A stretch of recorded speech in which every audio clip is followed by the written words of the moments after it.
Chers amis, bonjour. Cette semaine, on est Parashat Dvarim et on va parler du sujet central dont tout le monde parle en ce moment. C'est-à-dire, ça correspond aussi à la période qu'on est maintenant avant Tisha B'Av et bientôt on sera après Tisha B'Av. Et donc, comment faire pour enlever la haine gratuite, ce fléau qui n'arrête pas. Et apparemment, c'est ce défaut que Dieu nous montre du doigt d'une façon assez précise. Ça devient insupportable. Dieu ne supporte plus la haine gratuite qu'il y a dans le clan d'Israël, entre les Juifs. Et bien sûr, à nous d'essayer de corriger et d'étudier, d'enseigner, de prier, faire tout ce qu'on peut pour nous débarrasser de ce défaut horrible. On peut dire que c'est un des défauts majeurs de l'humanité. Il a commencé avec la création du monde. Même avant la création du monde, il y a des anges qui ont haï l'être humain et ils ont accusé. Quand Dieu leur a demandé est-ce qu'il faut que je crée l'homme et que je crée le monde, ils ont dit non, il va te trahir. Pourquoi? Parce que eux déjà, ces anges, ils avaient une haine contre l'être humain. Et ensuite, quand le monde a été créé, donc Dieu ne les a pas écoutés, Baruch Hashem, grâce à Dieu, c'est par ce mérite qu'on est là. Et Dieu a créé le monde. Et c'est le serpent qui a été jaloux de Adam Arishon. Et ensuite, c'était Caïn qui a été jaloux de Ével et qui l'a détesté jusqu'à le tuer. Et après, on a la haine entre Esav et Yaakov, la haine entre Yitzhak, entre Ishmaël contre Yitzhak. Et même au sein même du clan d'Israël, entre nous, entre nos frères juifs, on a la haine entre Yosef et ses frères. Les frères de Yosef l'ont haï et jusqu'à vouloir le tuer. On voit aussi plus loin la haine de Shaoul contre David, qui voulait aussi tuer David par haine pour lui. Et comme on sait que c'est la haine qui a entraîné la destruction du temple, et si, comme tout le monde le sait, si le temple n'est pas encore reconstruit, c'est parce que ce défaut n'a pas encore été corrigé. Et on peut constater dans le clan d'Israël toute forme de querelle, de dispute, toute forme de racisme aussi. Et donc, comment on peut faire pour nous laver, nous nettoyer de ce défaut majeur? On a aussi dans notre histoire un exemple de haine gratuite.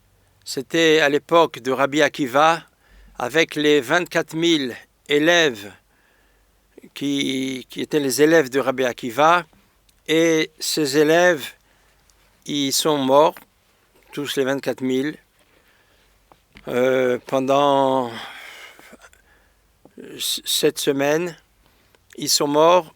Pourquoi? Pourtant, c'était des tzadikim. Mais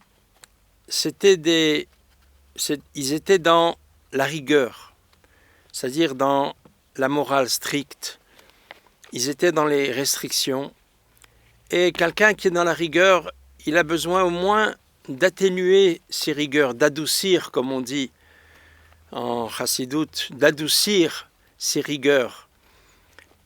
Et si au contraire, il n'adoucit pas ses rigueurs, il n'atténue pas ses rigueurs, alors elles deviennent insupportables et elles entraînent des disputes, elles entraînent la haine. Et c'est ce qui s'est passé.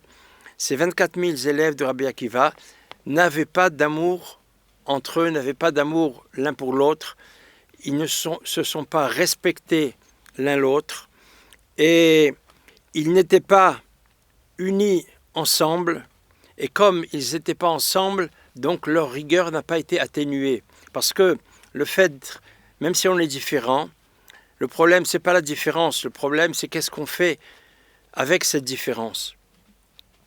Si on arrive à dépasser les différences et arriver à s'unir avec l'autre, à aimer son prochain, comme on dit tout simplement, aimer son prochain, alors on arrive à atténuer la rigueur et à ce moment-là, on a résolu le problème. Mais ces 24 Talmidim ne sont pas arrivés à ça. Et après Rabbi Akiva, il y a eu un élève de Rabbi Akiva qui était Rabbi Shimon Bar Yochai, qui a eu des élèves et il a dit, Rabbi Shimon Bar Yochai, nous on est la réparation de ces 24 000 tzadikim qui sont morts, ces 24 000 élèves de Rabbi Akiva. Et qu'est-ce qu'il a dit? Comment on est la réparation? Il n'a pas dit parce que nous, on étudie sans arrêt. Il n'a pas dit parce que nous, on est très fort dans le maintien de l'alliance. Ou alors, on prie on se sacrifie pour la prière. Non, il n'a pas dit tout ça. Il a dit parce que nous, on est dépendant de l'amitié. On est dépendant de l'amour. Entre nous, il y a de l'amour. Et on est dépendant de l'affection des uns pour les autres. Donc c'était ça le point le plus important. Rabbi Shimon Bar Yochai a compris que c'était ça le point sur lequel les 24 000 élèves de Rabbi Akiva avaient chuté. C'est ce point qu'ils n'avaient pas compris. Et il a dit, chez nous, c'est ça qu'on va réparer. Chez nous, c'est ça le plus important. Et ils ont pu être unis ensemble. Et grâce à ça, il y a eu l'adoucissement et la réparation. Donc, quelles sont les erreurs d'où il y a l'erreur au départ de ces élèves de Rabbi Akiva? Chacun regardait l'autre d'un mauvais œil. Et chacun était jaloux de la réussite de l'autre et de son avancement. Quelqu'un qui n'est pas content quand il voit les autres, ses amis ou d'autres personnes réussir, alors c'est très grave. Cette personne est appelée l'ennemi de Dieu. Pas moins.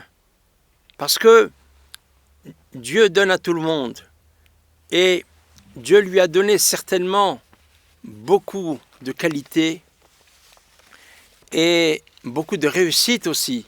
Seulement, lui, il ne veut pas regarder sa réussite, il veut haïr l'autre, jalouser l'autre, et ce qui le dérange, c'est la réussite de l'autre. Alors cette personne devient un ennemi, non seulement du clan d'Israël, mais un ennemi de Dieu. Et d'où ça vient? D'où ça vient cette erreur-là, de regarder, d'envier l'autre, d'haïr l'autre? D'où provient cette attitude? Cette attitude provient du regard qu'on peut avoir sur l'autre, c'est-à-dire que si on a un regard rigoureux, c'est-à-dire on va regarder le mal qu'il y a chez l'autre et on ne va pas laisser passer, on ne va pas excuser, on ne va pas pardonner, alors si on regarde que les défauts de l'autre, alors bien sûr, on va le haïr. Donc, la haine qu'il y a pu avoir, c'est parce qu'ils n'ont pas regardé les qualités. Ils ont regardé que les défauts. Et en vérité, c'est le contraire absolument ce qu'il faut faire. Ça veut dire qu'il ne faut pas regarder les qualités et les défauts. Non, il faut regarder que les qualités, exclusivement. Et si quelqu'un se retient de juger, parce que quand on regarde les qualités et les défauts, alors on va peser, on va dire oui, bon, ici il y a 80% de défauts, 20% de qualité, c'est déjà pas mal, et il y en a beaucoup qui aimeraient bien être dans ces proportions, mais des fois c'est plus que ça, des fois c'est presque tout défaut, et on arrive à trouver des bribes, des points, des cheveux, comme dit Rabbi Nathan, des cheveux de bien chez la personne, des points qui vont briller dans l'obscurité. Eh bien, à nous de regarder, à nous de ne pas faire une balance, on n'est pas là pour juger, on est là pour aider et aimer l'autre. Et ça, on peut le faire que si on regarde uniquement les qualités, si on a un regard indulgent, si on juge avec indulgence. Et c'est ça ce qu'a enseigné, c'est ça ce qu'a fait passer Rabbi Shimon Bar Yochai à ses élèves, et ils avaient cette compréhension. C'est pour ça qu'il y avait entre eux de l'amour, ils étaient unis ensemble, ils se sont fondus ensemble, ils se sont unis avec leur maître ensemble. C'est ça aussi l'exemple qu'on voit dans la Torah, quand Yaakov Avinu, il a voulu dormir et il a voulu poser sa tête sur des pierres pour pouvoir dormir, et il y avait 12 pierres, et les pierres ont commencé à se disputer. Elles ont dit, c'est sur moi, chacune a dit, c'est sur moi que le tzaddik va poser sa tête. Donc, qu'est-ce que Dieu a fait? Il les a réunis en une seule pierre, et donc il n'y avait plus de dispute. Ces 12 pierres, c'était les 12 tribus du clan Israël, les 12 enfants de Yaakov, et ils se sont unis, ils sont arrivés à s'unir. Donc ça, c'était avant les disputes, avant la querelle, la controverse entre Yosef et ses frères. Mais donc avant ça, ils sont quand même arrivés à s'unir et à s'inclure dans le patriarche Yaakov. Et donc, même s'il nous semble que les défauts des autres sont dominants, mais on n'est pas dans une balance. On doit regarder, on ne doit pas regarder la quantité. On n'est pas ici en train d'évaluer 90-10 ou 50-50 ou 51-49. Non, on va évaluer la qualité. Et le bien, même s'il est infime, il a une qualité beaucoup, immensément plus grande que le mal. Pourquoi? Parce que le mal, il provient du Yetzer Hara. Et le bien, il provient de la divinité. Donc, il n'y a pas de comparaison. S'il y a du bien, c'est qu'il y a la présence de Dieu. Et chaque petit peu de bien, chaque cheveu de bien, quand on fait un effort pour sortir et pour résister aux mauvais penchants, pour sortir des forces du mal et pour aller vers le bien, même si c'est qu'un cheveu, alors ce cheveu, il a beaucoup plus en qualité, même s'il est petit, mais en qualité, il a beaucoup plus que tout le mal qu'il y a de l'autre côté. Et c'est pour ça qu'il arrive à contrebalancer. si on trouve même, Rabbi Nachman dit, un point de bien chez quelqu'un, alors on fait passer cette personne du côté de l'indulgence, du côté du mérite. Et c'est ce que Rabbi Shimon Bar Yochai a compris, et c'est ça ce qu'il a enseigné à ses élèves, et c'est pour ça qu'ils sont arrivés à la réparation. Et on va donner quelques exemples de cette attitude. Une fois, Rabbi Nathan de Breslev, l'élève de Rabbi Nachman, il avait un élève lui-même qui s'appelait Rabbi Meir, qui habitait à Teplik. La ville de Teplik, c'était une ville à côté de la ville Breslev. Et Rabbi Nathan, une fois, a demandé à son élève Rabbi Meir, il lui a dit dis-moi ce qui se passe un petit peu dans ta ville. Il y a quelqu'un que je connais qui habite dans ta ville. Qu'est-ce qui devient? Alors Rabbi Meir, il lui a répondu, il lui a dit oh, genre de dire, il n'y a pas tellement de choses à dire sur lui, il n'y a pas tellement à parler. Ça veut dire c'est quelqu'un qui est un petit peu dépassé par la situation et il n'a pas trop de force contre son Yetzer Hara. Et malheureusement, la suite, on la connaît. Et quand il a entendu ça, Rabbi Nathan, il a dit à son élève, à Rabbi Meir, il lui a dit, écoute-moi bien, si tu gardes un regard tellement rigoureux, tellement accusateur sur les gens de ta ville, alors tu vas enfoncer toute la ville. Tu vas rendre coupable toute la ville. Il lui dit, commençons par celui qui habite à la dernière maison de la ville. Alors tu vas dire, bon lui, il est loin, il n'a pas le temps de venir à la synagogue, il vient 5 minutes à Yom Kippour, et donc il n'y a pas tellement à parler. Bon. Et tu vas regarder celui qui habite un petit peu plus près de chez toi, et encore un petit peu plus près. Et chacun, tu vas trouver que chacun n'est vraiment pas brillant.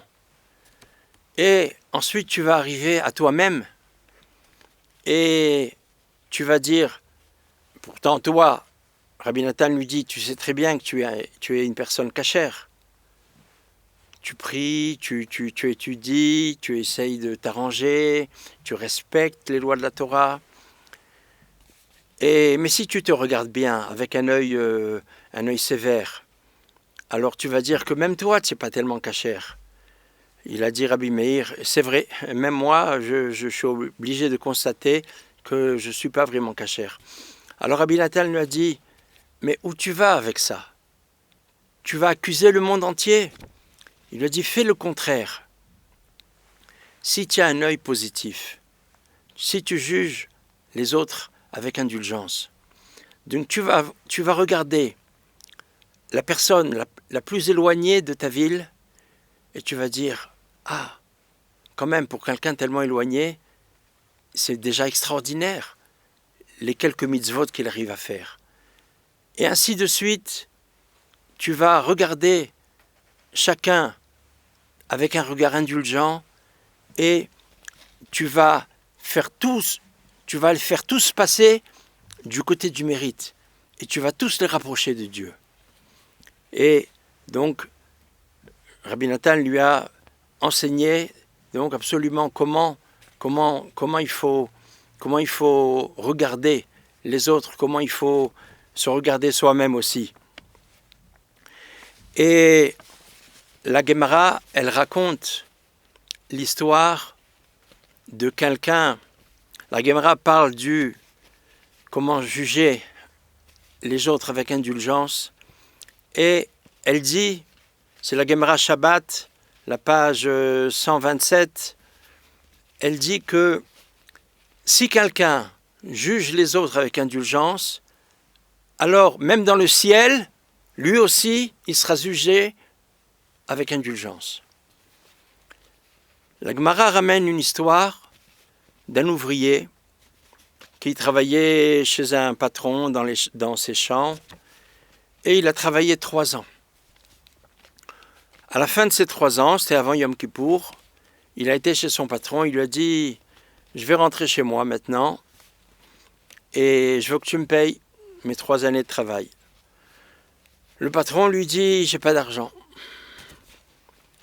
Il lui dit « Bon, tu n'as pas d'argent, alors donne-moi du bétail. » Le patron lui dit « J'ai pas de bétail. » Il lui dit « Bon, écoute, donne-moi des biens, des tissus, des meubles. » Il lui dit « Non, j'ai rien à te donner. »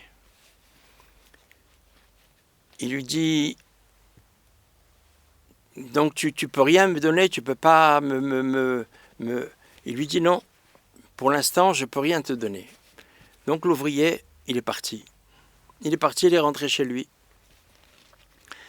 Et après Yom Kippour, après Sukkot, le patron, il a retrouvé son argent, son bétail, ses objets, sa richesse, et il est lui-même venu chez son ouvrier, et il lui a dit, voilà, je te paye tout ce que je te dois.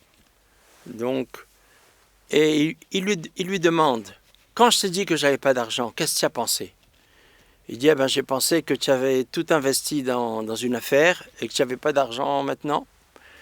Il lui dit, c'est exactement ce qui s'est passé. Et il lui dit, quand je t'ai dit que je n'avais pas de bétail, qu'est-ce que tu as pensé? Il dit, j'ai pensé que tu avais loué ton bétail à tout le monde et que tu n'avais plus de bétail à me donner. Il dit, c'est exactement ce qui s'est passé. Il dit, quand je t'ai dit que je n'avais pas de bien à te donner, qu'est-ce que tu as pensé? Il dit, j'ai pensé que tu as fait un vœu pour sanctifier tous tes biens et que tu pouvais donc plus me le donner, il n'était plus à toi. Il dit, c'est exactement ce qui s'est passé. Il lui dit, donc maintenant voilà, je te paye. Et il lui dit, de la même façon que tu m'as jugé avec indulgence, donc il lui dit que Dieu lui-même te juge avec indulgence. Et donc, à nous vraiment de prier, de parler, d'apprendre, parce que ce qu'on est en train de dire, on peut dire, c'est facile à dire, c'est pas tellement, même pas facile à dire, il faut pouvoir le dire, on répète les paroles que les tzadikim, c'est des grands secrets auxquels les tzadikim sont arrivés, parce que en général, quand on a des problèmes avec des gens, alors on s'éloigne. Mais non, il ne faut pas s'éloigner. Il faut chercher le bien qu'il y a chez les gens et se raccorder avec eux, avec le bien qu'on trouve chez eux. Et donc, à nous de tout faire pour accomplir ces choses-là. Et ce n'est pas une petite chose. Donc au moins, on commence par en parler. Et si Dieu veut, quand on va arriver à enlever chez nous la haine des autres, la haine de l'autre, la haine gratuite, et qu'on va arriver, comme le dit Rav Arush, à prier quotidiennement pour les autres, alors on arrivera à la construction du Beth Amikdash. Amen ve Amen.